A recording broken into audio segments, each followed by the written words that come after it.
अस्सलाम वालेकुम नाज़रीन, सिंध राउंडअप में भलीकार आऊं आहियां रोशनी मेमन।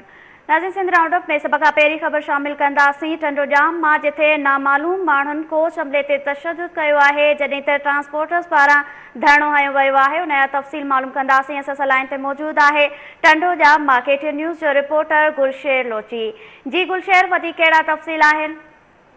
जी रोशनी, कराची खां मीरपुर ख़ासि वेंदड़ हिकु मुसाफ़िर कोच खे टंडो जाम जे वर्कशॉप स्टॉप ते नामालूम जवाबदारनि पथराव करे गाॾी जा शीशा तोड़े छॾिया आहिनि, जॾहिं कि ड्राइवर शम्स पठान ऐं क्लीनर शहज़ाद जट खे तशद्दुद करे मथा फाड़े विधा आहिनि। जंहिंखां पोइ पथराव जे दौरान हिकिड़ी मुसाफ़िर औरत मरियम बि ज़ख़्मी थी पई आहे। उन हवाले सां ट्रांसपोर्टरनि हैदराबाद मीरपुर ख़ासि रोड ते टंडो जाम जे वर्कशॉप स्टॉप ते गाॾियूं विच रोड ते बीहारे रोड ब्लॉक करे छॾियो ऐं तक़रीबन 1 कलाक ते इहो रोड ब्लॉक कयो। जंहिंखां पोइ पुलिस ऐं जेको आहे मुज़ाहिरीन जे विच में ट्रांसपोर्टरनि जे विच में ॻाल्हियूं थियूं, जंहिंखां पोइ पुलिस जेको आहे सो उन्हनि खे जेको यकीन ॾियारियो आहे त जेको जवाबदार उनखे गिरफ़्तार कयो हूंदो। जंहिंखां पोइ उनखां पोइ ट्रांसपोर्टरनि रोड ब्लॉक कयो आहे। ज़रिए वटि इहा ॼाण मिली आहे त इहो जेको ट्रांसपोर्ट में हमलो कयो आहे उहो स्टार्टर में विच में थोरो तनाज़ हो, जंहिंखां पोइ उन्हनि माण्हुनि ते हमलो कयो आहे। पुलिस हिन वक़्तु कंहिं क़िस्म जी का गिरफ़्तारी न कई आहे, न ई कंहिं केस दाख़िल कयो आहे, जॾहिं कि थोरी देरि पहिरियों जेको सो रोड खोलियो वियो आहे। जी रोशनी, वॾी महिरबानी तफ़सील ॾियण लाइ गुलशेर लोची। नाज़रीन, ॿी ख़बर अवां सां शेयर कंदासीं। जैकबाबाद रेलवे गोदाम भरिसां 3 वरियनि जी ॿाड़ी हथ आई आहे। उन जा तफ़सील मालूम कंदासीं। असां सां लाइन ते मौजूद आहे जैकबाबाद मां KTN न्यूज़ जो रिपोर्टर परवेज़ अबड़ो। जी परवेज़, वधीक कहिड़ा तफ़सील आहिनि?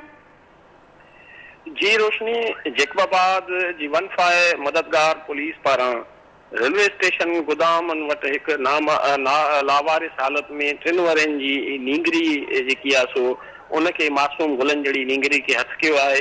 उनखां पोइ नींगरी जेकी मासूम ॿाड़ी आहे, जेको पंहिंजो नालो बि नथी ॿुधाए सघे, न वालिद जो नालो ॿुधाए सघे थी, न रिहाइश ॿुधाए सघे थी।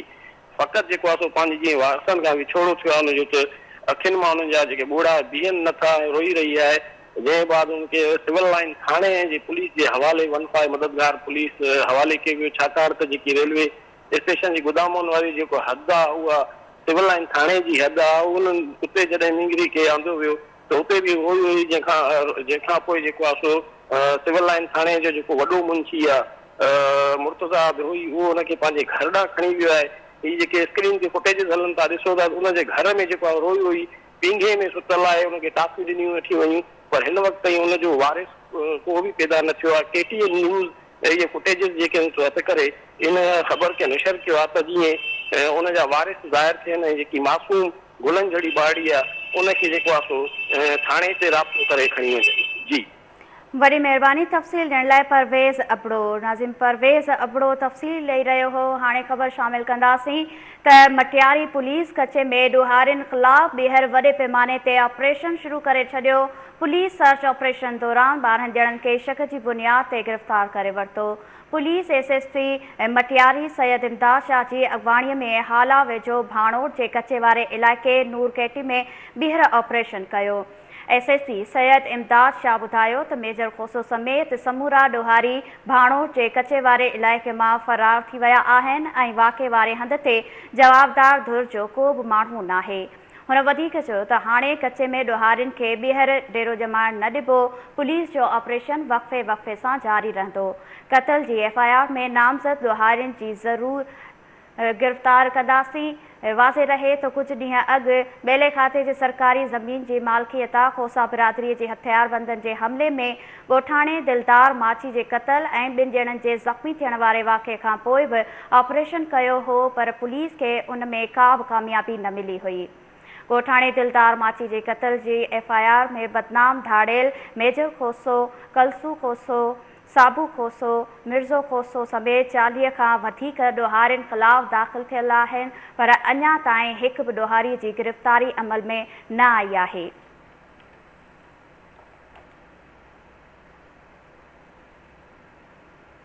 खैरपुर नाथन शाह में लेडी हेल्थ वर्कर्स पारां मुतालबनि जी मञता लाइ 193 ॾींहं बि एहतजाजी मुज़ाहिरो कयो वियो। नूर बानो मल्हा, मुख्तियारा बिरोही, हवा ख़ातून ऐं ॿियनि जी अॻवाणीअ में तालका इस्पताल जे अहाते में मुज़ाहिरो करे सख़्त नारेबाज़ी कई वई। उन मौक़े ते लेडी हेल्थ वर्कर्स जो चवणु हो त 1994 खां हिन वक़्त ताईं पको करे रेगुलर मुलाज़मनि वारा हक़ न पिया ॾिना वञनि, जेको असांजो आइनी ऐं क़ानूनी हक़ आहे। हुन चयो त हू गुज़िरियल केतिरे ई ॾींहनि खां एहतजाज करे रहियूं आहिनि, पर सिंध सरकार तोड़े लाॻापियल इदारे संदन मसला हल करण लाइ संजीदा नज़र नथा अचनि। हुननि चयो त खेनि पघारूं वक़्त ते अदा न पियूं कयूं वञनि, जंहिं सबबि असीं बुखूं काटण ते मजबूर आहियूं। हुननि सिंध हुकूमत खां मुतालबो कयो त संदन जाइज़ मुतालबा हल करे खेनि रेगुलर मुलाज़मनि वारा हक़ ॾिना वञनि, ॿी सूरत में एहतजाज जो दाइरो वधायो वेंदो। लाड़काणो वोकेशनल गर्ल्स स्कूल जी मास्तरियाणियुनि ऐं शागिर्दियाणियुनि पारां स्कूल ते मुबैना कब्ज़े सबबि पुलिस ख़िलाफ़ एहतजाजी मुज़ाहिरो कयो वियो। रुखसाना शेख, आमना मंकी, शबरो सुमरो ऐं ॿियनि स्कूल आॾो मुज़ाहिरो करे सख़्त नारेबाज़ी कई। उन मौक़े ते मुज़ाहिरीन मीडिया सां ॻाल्हाईंदे चयो त न्याणियुनि खे हुनरी तालीम ॾींदड़ वोकेशनल गर्ल्स स्कूल ते दड़े थाणी जे पुलिस जा वाला ऑफिसर गैर क़ानूनी तौरु कब्ज़ो करण जी कोशिश करे रहिया आहिनि। हुननि आला इख़्तियारनि खे मामले जो नोटिस वठण जी अपील कंदे चयो त कब्ज़ो करण जी कोशिश कंदड़ पुलिस अमलदारनि ख़िलाफ़ क़ानूनी कार्रवाई करे स्कूल खे बाउंड्री वाल ॾियण सां गॾोगॾु न्याणियुनि खे तहफ़ुज़ फ़राहम कयो वञे। मौज दड़े भरिसां कब्रिस्तान में पाणी दाख़िल थियण जे नतीजे में क़बरूं मिसाजी वियूं आहिनि। ॻोठ फ़तेह मोहम्मद जे रहवासियुनि मीडिया खे ॿुधायो त 100 वरियनि पुराणी कब्रिस्तान जो तक़दुस पायमाल थी रहियो आहे। कब्रिस्तान खे 4 दीवारी ऐं ॻोठ में गंदे पाणी जे निकाल लाइ निज़ाम नाहे, जंहिं जे करे गंदो ऐं ज़रे ज़मीनुनि जो पाणी कब्रिस्तान में छोड़ थी रहियो आहे। नतीजे में केतिरियूं ई क़बरूं ज़मीन अंदरि दॿिजी मिसाजी वियूं आहिनि।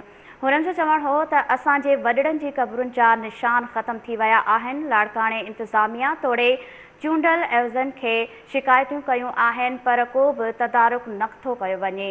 ॻोठाणनि इख़्तियारनि खां मुतालबो कयो त कब्रिस्तान खे 4 दीवारी ॾियारण समेत ॻोठ में गंदे पाणीअ जे निकाल वारो निज़ाम तामीर कयो वञे।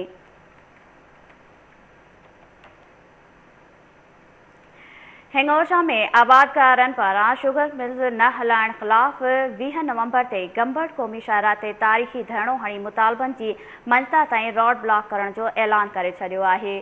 सिंध आबादकार बोर्ड जे सदर लाल बख्श सियाल, जमाल महमूद खोड़ो, चौधरी फ़कीर मोहम्मद ऐं ॿियनि प्रेस कॉन्फ्रेंस कंदे चयो त सिंध हुकूमत कमंद जो अघु मुक़ररु करण तोड़े शुगर कैन एक्ट तहत शुगर मिल्स चालू कराइण में नाकाम थी वई आहे।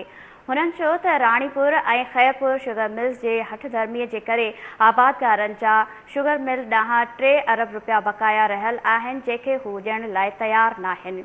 हुननि वधीक चयो त पंजाब हुकूमत कमंद जो अघु 180 रुपया मुक़ररु करे शुगर मिल्स चालू कराए छॾियूं आहिनि, पर सिंध में अञा ताईं शुगर मिलूं चालू न थी सघियूं आहिनि, जेकी अफ़सोसनाक ॻाल्हि आहे। आबादकारनि जो चवणु हो त 20 नवंबर ते गंबड़ क़ौमी शाहरा बाईपास वटि तारीख़ी धरणो हणी मुतालबनि जी मंझता ताईं धरणो हयो वेंदो।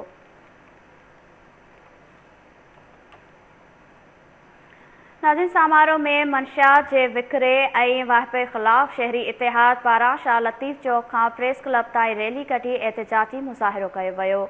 शहरी इतिहाद जे सॾ ते शराब, चर्स, गुटके जे विकिरे ऐं वाहिपे ख़िलाफ़ शहरियुनि हथनि में बैनर ऐं प्लेकार्ड खणी धामरो मिल बेगवार, रोशन बहराणी ऐं ॿियनि जी अॻवाणीअ में रैली कढी सख़्त नारेबाज़ी कई। उन मौक़े ते अॻवाणनि जो चवणु हो त शहर में सरेआम मंशियात विकिरो थी रही आहे, पर पुलिस मंशियात फ़रोशनि ख़िलाफ़ का बि कार्रवाई नथी करे। हुननि चयो त मंशियात जे वाहिपे सबबि नौजवान नस्ल जो मुस्तक़बिल ऐं ज़िंदगी दाव ते लॻल आहे। मुज़ाहिरो कंदड़नि आला इख़्तियारनि खां मुतालबो कयो त मंशियात फ़रोशनि ख़िलाफ़ कार्रवाई करे मंशियात जे विकिरे खे बंदि करायो वञे। नाज़रीन, नवाबशाह में ताज मोहम्मद कॉलोनी जे गर्ल्स हाई स्कूल में एकता बाबति रंगारंग तक़रीब मुनक़िद कई वई, जंहिंमें शागिर्दियाणियुनि सक़ाफ़ती लिबास पाए क़ौमी गीतनि ते झुमरियूं हयूं। उन हवाले सां रिपोर्ट करे रहियो आहे अली मोहम्मद शाह लखियारी।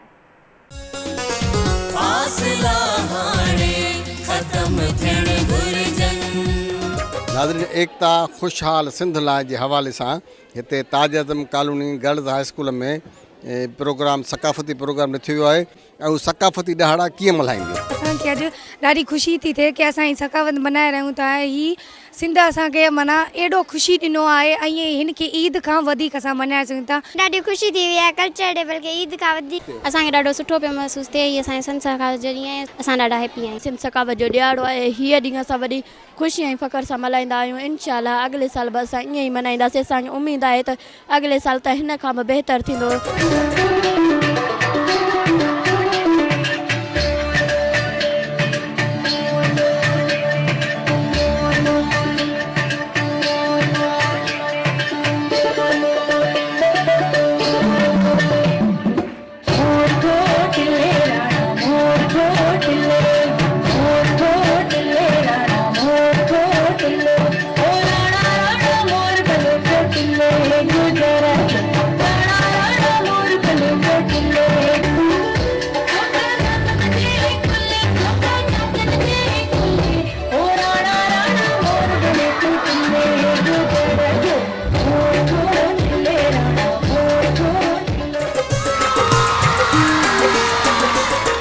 नौजवान नस्ल के उन्हनि खे अवेयरनेस अचे थी पंहिंजे कल्चर जे हिसाब सां।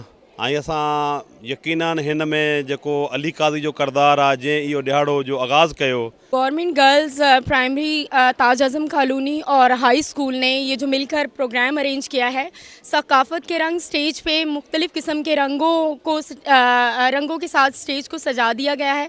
पाकिस्तान की सकाफ़त को पेश किया है, सिंध की सकाफ़त को पेश किया है। तो इस तरह के फंक्शन जो हैं ये होने चाहिए। इस इनके कल्चर की अवेयरनेस होती है और बच्चों में जो है काफ़ी एक किस्म का जो है रंगारंग माहौल क्रिएट होता है और बच्चे बहुत ज़्यादा इंजॉय करते हैं।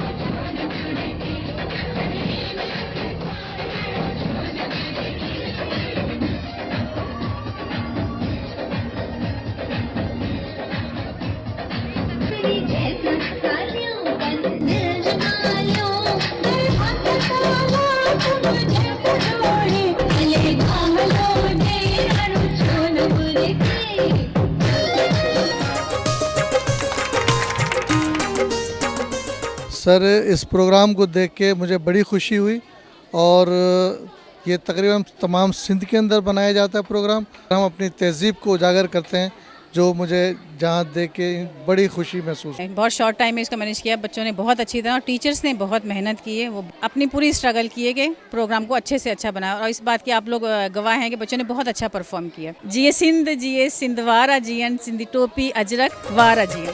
सिंध अमा ओ सिंध अमा तो पैर पुठीता घोर वञा ए सिंध अमा ओ सिंध अमा तो बुत धर्म जा बार ॾिठा तो ॾहरनि जा ॾेकार ॾिठा तो पंहिंजनि जा ते पार ॾिठा तो धारियुनि जा ददकार ॾिठा तो टोप पातल तार ॾिठा तो सूर तो सहलार ॾिठा मां प्यार मां तुंहिंजा पैर चुमा ए सिंध अमा ओ सिंध अमा। जियो जियो सिंध वारा जियो, जियो जियो सिंध वारा जियो, ओ प्यारा माण्हू सिंध वारा। ख़ुशी थी आहे जो ही कल्चर ॾींहुं मल्हायो पियो वञे, जेको असांजी सिंध जी जेकी सकाफ़त आहे उनखे असां उजागर कयूं पिया। जेके पहाड़ू आहिनि उहे मोहन जे दड़े खां वठी करे उहे खुतल आहिनि, त उनजे करे अॼु ख़ुशी थी आहे जो ॿारनि में जोश व ख़रोश ॾिसी करे अॼु ईअं थो लॻे ॼण ॿारनि में ईद जो ॾींहुं आहे, ॿार ईद वांगुरु हिन सकाफ़त ॾींहं खे मल्हाए रहिया आहिनि। असां हीउ ॾियारो मल्हाए रहिया आहियूं, इहो अली काज़ी साहिब जी महिरबानी सां आहे। ऐं अली काज़ी साहिब लाइ मां एतिरो चवंदुमि, माण्हू सभु न सुहिणा, पखी सभु न हंज, कंहिं माण्हू मंझि अचे पोइ बहार। हमारा सकाफ़ती प्रोग्राम है, सकाफ़ती प्रोग्राम हर अच्छा होना चाहिए। अहिड़ा प्रोग्राम थींदा रहनि जंहिंमें ॿार जेके आहिनि से एक्टिविटीज़ में हिसो वठनि था। सकाफ़ती ॾियारे जे मल्हाइण सां बि उन्हनि खे शौक़ पैदा थिए थो स्कूल में दाख़िला जो।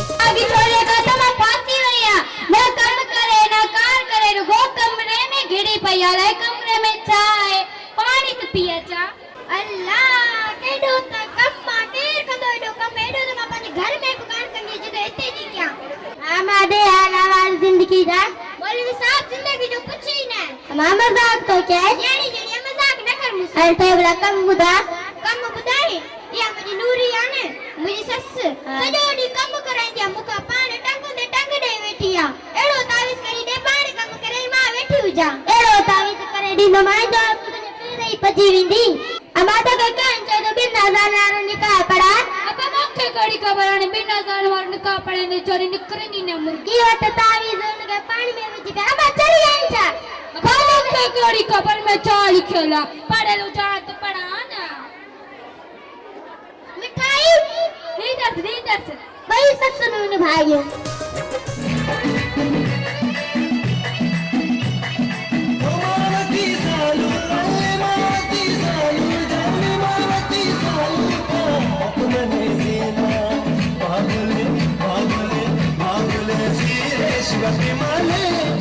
ॾाढो भलो लॻे थो असांजी सिंध जी ईद खां बि वधीक असां सिंधी आहियूं जीए सिंध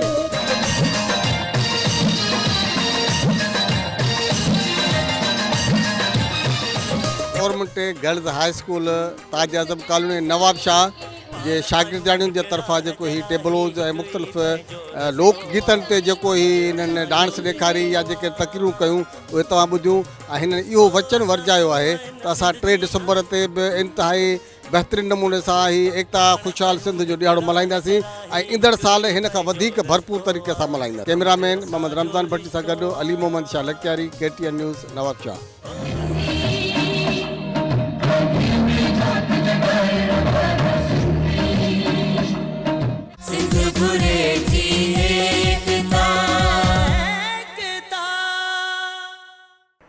नाज़रीन चेकबाबाद में भी दरगाह सैयद अब्दुल नबी शाह के आलमन पारां भी एकता ॾिहाड़ो मल्हाइण जो ऐलान कियो वियो आहे। उन बाबत वधीक तफ़सील लाइ पेश आहे परवेज़ अबड़ो जी हीअ रिपोर्ट। नाज़रीन असीं दरगाह सैयद अब्दुल नबी शाह जे अंगण ते मौजूद आहियूं। अॼु जेको आहे सो कारी मज़हर अली शाह जो पहिरों उर्स मुबारक आहे। इन मौक़े ते गादी नशीन जेके सैयद कारी एजाज़ अली शाह आहिनि उन्हनि एकता ॾिहाड़े जे हवाले सां मेहमान थी आयल मौलाना बदरुद्दीन नूरी जुमे नमाज़ जे खुतबे में पाण करीम सल्लल्लाहु अलैहि वसल्लम जन जो इरशाद भी बयान कियो आहे। उन खां पोइ एकता ॾिहाड़े जे हवाले सां मेहमान थी आयल साईं मौलाना बदरुद्दीन नूरी उन्हनि खे बि जेको आहे सो सिंध जी सुखड़ी अजरक जो तोहफ़ो पारायो आहे। उन खां पोइ जेके हिते महिमान आहिनि उन्हनि खे बि एकता जे हवाले सां सिंध जा सकाफ़ती टोपियूं अजरक तोहफ़ा ॾिना विया आहिनि। इन हवाले सां हितां जे जेको गादी नशीन आहे कारी सैयद एजाज़ अली शाह उन सां ॻाल्हायूं था त एकता वारे ॾिहाड़े जे हवाले सां उन्हनि जूं कहिड़ियूं तयारियूं आहिनि ऐं उन्हनि जो सिंधी अवाम लाइ सिंध वासियुनि जे लाइ कहिड़ो पैगाम आहे त जेको 3 डिसंबर ते कावश ऐं KTN अली काज़ी पारां ऐलान कयो वियो आहे त इन ॾिहाड़े को कीअं मल्हाईंदा। काज़ी साहब जो शुक्रगुज़ार आहियां ऐं असीं दर दर घर घर वर वर ऐं उन खां अलावा असीं शहर जे अंदरि हज़ूर जो मिलाद बि आहे। मिलाद जे सदके वरी 13/3 जेको आहे तारीख़ ते वरी सिंधी सकाफ़त बि आहे। उन जे करे असीं हिकु त हज़ूर जी मिलाद जो पैगाम ॾियूं था, ॿियो सिंधी सकाफ़त जो पैगाम ॾियूं था त बाबा पंहिंजे बचड़नि खे सिंधी पढ़ायो, सिंधी सकाफ़त लाइ टोपियूं अजरकां पाए पंहिंजे बचड़नि खे बि पाराए करे इंशाअल्लाह ताला पंहिंजे मुरीदनि सां दरगाह जे जेके असांजा अक़ीदतमंद आहिनि उन्हनि सां उलमाए किराम सां असां इंशाअल्लाह ताला हिकु वॾी रैली कंदासीं। जीअं त हे एकता जो ॾिहाड़ो काज़ी साहब जन जो शुरू कयो हो अजरक जे लाइ ईअं आहे त हुज़ूर पाक जन इन अजरक खे पसंदि कयो आहे ऐं टोपी उहा टोपी ईअं आहे त उन टोपीअ में मेहराब ठहियलु आहे ऐं सिंध सां काफ़ी वक़्त खां वठी महबूबन करीमन जो बि प्यार फरमाईंदा थधी हवा पई थी अचे उन सां गॾु इंशाअल्लाह इहो ॾिहाड़ो हयाती आहे त इहो ॾिहाड़ा पिया मल्हाईंदा आहियूं असां। अॼुकल्ह थोरो ई इहे शयूं असां मां ख़ासि करे मां जिते बि ईंदो आहियां इहो सिंध जो पैगाम अवल ॾींदो आहे सभिनी सिंधी आलिम हाफ़िज़ बुज़ुर्ग भलारा सभिनी खे नंढनि वॾनि खे त हिन ॾिहाड़े में 3 डिसंबर ते उहो भरपूर मल्हायो।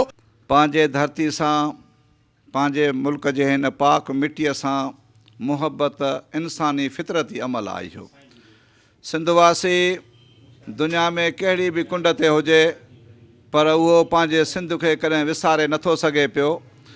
इन करे असांजे सिंध जी सकाफ़त अहिड़ी बाकमाल ऐं ख़तमु न थियण वारी सकाफ़त आहे जो ॿियनि सूबनि वारा बि जेकॾहिं कंहिं ॿियनि मुल्कनि जा उन वटि महिमान अचनि था त उनखे सूखड़ी तौर ते अजरक पाराए थो वञे पियो। माना इहा हिकिड़ी बेमिसाल सकाफ़त ऐं सूखड़ी आहे।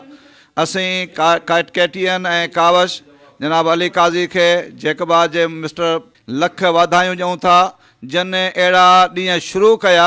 सभई गॾिजी इंशाअल्लाह ताला रैलियुनि जी सूरत में कैटियन जे प्रोग्राम में शिरकत कंदासीं। नाज़रीन, तव्हां आलमनि जूं ॻाल्हियूं ॿुधियूं। जे कोर्स मुबारक आहे कारी सैयद मज़हर अली शाह जो, उन मौक़े ते इन्हनि अज़म खे वरजायो आहे। जेको 3 डिसंबर एकता ॾियारो आहे उनखे भरपूर नमूने मल्हायो वेंदो। रैलियूं कढी वेंदियूं। हिननि जेको आहे सो इस्लामी लिहाज़ खां बि जंहिंजी सिंध जी सकाफ़त जेकी टोपी अजरक आहे उन ते बि जेको आहे सो उन जे हवाले सां बि ॿुधायो आहे त इस्लामी लिहाज़ खां बि नबी करीम सल्लल्लाहु अलैहि वसल्लम जन जेको आहे सो सिंध जी हिन तोहफ़े खे, हिन सूखड़ी खे, अजरक खे पसंदि कयो आहे। ऐं हिननि इहो वचन कयो आहे त जेको आहे सो भरपूर नमूने सां काविश ऐं केटीएन तरफ़ां जो एकता ॾियारो मल्हायो वेंदो। कैमरामैन हाकिम अली शेख ऐं मक़सूद अमन सां गॾु परवेज़ अबड़ो, KTN न्यूज़, जैकबाबाद। नाज़रीन, hack team Shah Latif university Shikarpur camps जो दौरो करे यूनिवर्सिटी लाइ घुरिबल सहूलतुनि जो जाइज़ो वरितो। उन हवाले सां रिपोर्ट करे रहियो आहे ज़ाहिद नून।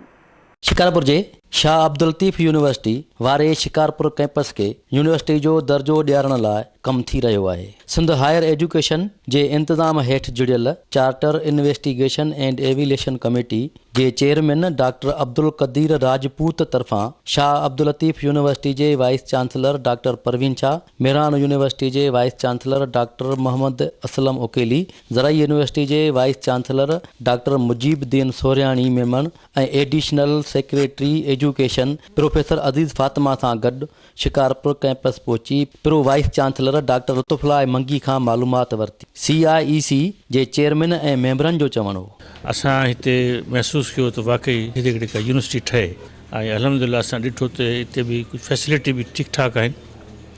ऐं इन में असांखे जेको रस्मनि कुझु थोरी शयूं आहिनि उहो त मौजूदु आहिनि, अदरवाइज़ असांखे का घटिताई शइ नज़र न आई। असांजी एफर्ट चाहे त जल्दी सां हिकिड़ो असां ठाहे जेको मिनट्स हूंदा आहिनि, जेको एजेंडा उनखे असां फॉर्मुलेट करे ऐं ठाहे सिंध हायर एजुकेशन कमीशन खे ॾेई छॾियूं।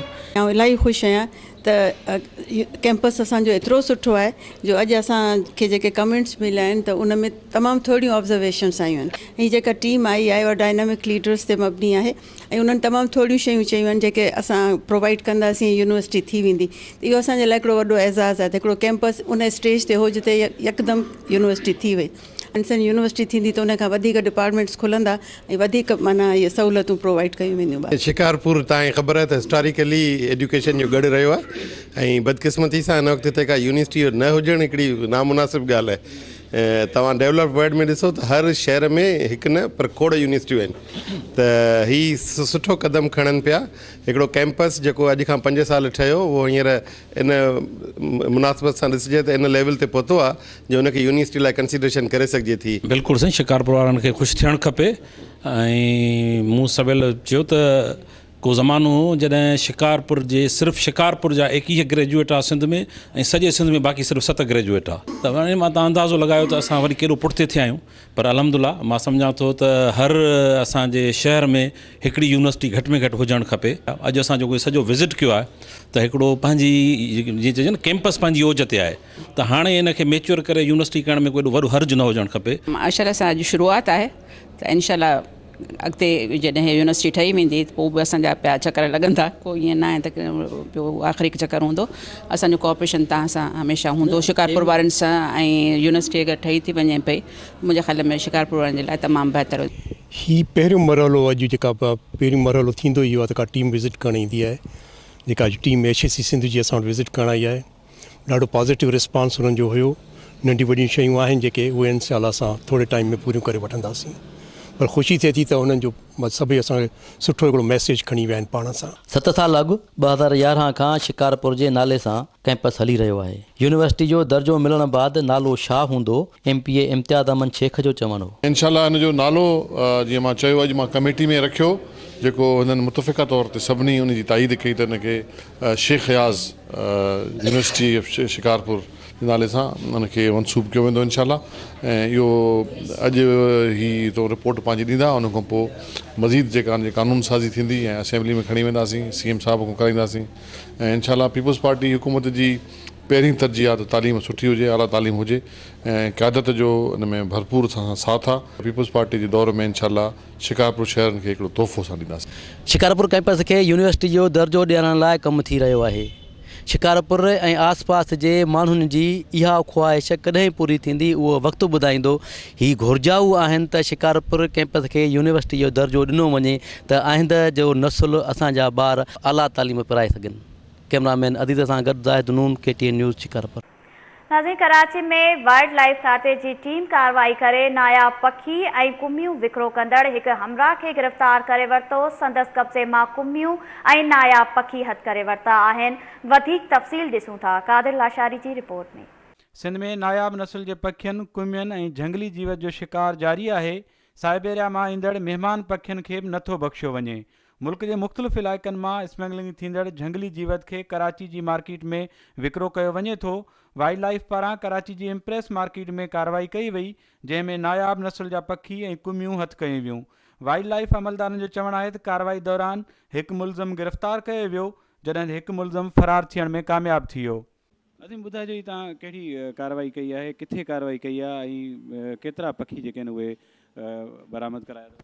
सर, असां अॼु ड्यूटी ते हुआसीं सुपराईअ ते, असांखे इतला मिलियो त इम्प्रेस मार्केट सदर में कोई कारोबार थिए पियो पखियुनि जो, जिते माना 3 दुकान ते माना कारोबार आहे। उन में बांस बि आहिनि, चुखी बि आहिनि, लगड़ बि आहिनि ऐं डंड वारा पाणी बि आहिनि, बुधवार बि आहिनि ऐं 5 कुमियूं आहिनि जेके खुशकीअ जो। पुछा काछा कई अथव हीअ कीअं थींदो आहे वापारु, किथां इहे पखी वठनि था, किथे विकिरो कनि था? हाणे शुरूआति करियूं था, उनखां पुछा काछा माना तफ़सील वठूं था, किथां माल आयो, कंहिंजो माल, त उहो माना तफ़सीस कंदा जो मुलाज़िम दुकानदार जो, उनखां माना तफ़सील वठूं था। पोइ जीअं माना जांच शुरू करियूं था। इंशाल्लाह इहे कुदो कारोबार कॾहिं बि न थींदो, असां बंदि कराईंदासीं। सॼे सिंध में वधि में वधि कोशिशि कंदासीं त हीअ न थिए। सही असांखे मथां जे हुकुम मिलिया आहिनि उन ते अमल कंदासीं। वाइल्ड लाइफ अमलदारनि जो चवणु आहे त सिंध जे मुख़्तलिफ़ डंडनि ते पखियुनि जो शिकार करे कराची में पखी विकिरो कया वञनि था। मुलज़िमनि खे अॻु में बि गिरफ़्तार कयो वियो आहे। हाणे बि कार्रवायूं जारी आहिनि। नायाब पखी आहिनि ऐं इहो नस्ल कुशाई पई थिए। सर्दी जी मौसम में अचनि था। इहे सर्दी जी मौसम में साइबेरिया खां ईंदा आहिनि ऐं जनवरी में वरी इहे वापसि हलिया वेंदा आहिनि। कहिड़े डंडनि ते अचनि था जिथां इहे पकड़नि था, पखी पकड़े अची हिते विकिरो कनि था? सिंध जे मुख़्तलिफ़ डंडुनि ते, हर जॻह ते जिथे बि पाणी जी डंडूं आहिनि उते अचनि था। इहे सर्दी जी मौसम में, सर्दी जीअं ख़तमु थींदी इहे वरी वापसि हली वेंदा आहिनि। ॾिसो त कार्रवायूं थियूं, जीअं वाइल्ड लाइफ कयूं त उहो हाणे कारोबार काफ़ी घटिजी वियो आहे। न शुरू में हितां कुमियूं स्मगलिंग थींदियूं हुयूं। कीअं था सम्झो त इहे स्मगलर जेके आहिनि इहे गुरूह कहिड़ा आहिनि ऐं उन्हनि जे ख़िलाफ़ कार्रवाई तेज़ी सां थिए पई? अञा कार्रवाई जी ज़रूरत आहे? पंजाब खां जेको आहे सो अचनि था पिया, जेके हिते असांजे सिंध में अचे कुमियुनि जो कारोबार कनि था पिया ऐं उन में असांजे इम्प्रेस मार्केट में तमामु घणा वापारी जेके आहिनि जेके इन में मुलवस आहिनि। इंशाअल्लाह ताला जेको बि कारोबार कनि था बाज़नि जो, तलूरनि जो, को बि उन्हनि ते इंशाअल्लाह ताला जल्द जेको आहे काबू पाए। नायाब नस्ल के फाल्कन हैं, इनमें कुछ शाहीन हैं, कुछ बुधवार हैं, कुछ जो हैं सांप मार, उसको हम उर्दू में बोलते हैं, सांप खाते हैं। और रशिया से आते हैं, साइबेरिया से, फिर मुख्तलिफ़ लोग जो हैं इसका शिकार करते हैं। शिकार करके बैनुल अक़वामी मंडी में इसको फ़रोख्त करते हैं। तो जैसे जैसे हमें इत्तला मिलती है हमारी टीम जाके कार्रवाई करती है और इन चीज़ों को पकड़ने के बाद, इनकी प्रॉपर ट्रीटमेंट करने के बाद इसको हम रिलीज़ कर देते हैं। वाइल्ड लाइफ पारां कुमियुनि जी स्मगलिंग ख़िलाफ़ माज़ी में थियल कार्रवायूं दाद लाइक़ आहिनि, जंहिं सबबि सिंध में हाणे कुमियुनि जी स्मगलिंग ते काफ़ी कंट्रोल थी वियो आहे। पर पूरे मुल्क जियां सिंध में बि अरब शिकारनि पारां थींदड़ तलूर जे शिकार समेत नायाब पखियुनि जो शिकार अॼु बि जारी आहे, जंहिं ते कंट्रोल करण जी सख़्तु ज़रूरत आहे। कैमरामैन अदनान गुजर सां गॾु कादिर लाशारी, KTN न्यूज़, कराची। नाज़रीन, सिंध राउंड अप में फ़िलहाल एतिरो ई।